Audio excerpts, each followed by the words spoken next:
রোজা এক কথায় রোজা রেখে ইসলামের বাহিরে যত কাজ আছে কোনো কাজ করা যাবে না। ইসলাম যা আপনাকে হুকুম করেছেন ওই কাজগুলি করতে হবে।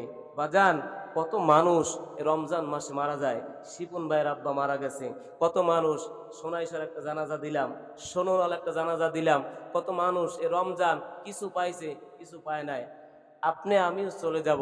আপনার জীবনে আপনার আমলের মধ্যে যদি রোজা নামাজ না থাকে, জানাজার সময়ও মানুষ বলবে যে রোজা রাখে নাই, নামাজ পড়ে নাই, এটা করছে সেটা করছে, তাহলে দেখা গেছে আপনার বিপক্ষে যদি বেশি মানুষ চলে যায় তাহলে আপনি জাহান্নামী হয়ে যাবেন। আপনার বিপক্ষে আপনার পক্ষে যদি বেশি মানুষ হয়ে যায় আল্লাহ আপনাকে মাফ করেও দিতে পারেন। বলুন সুবহানাল্লাহ।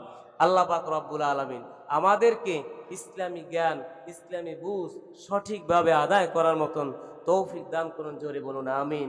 ওয়া আখির দাওয়ানা আনিল হামদুলিল্লাহি রাব্বিল আলামিন।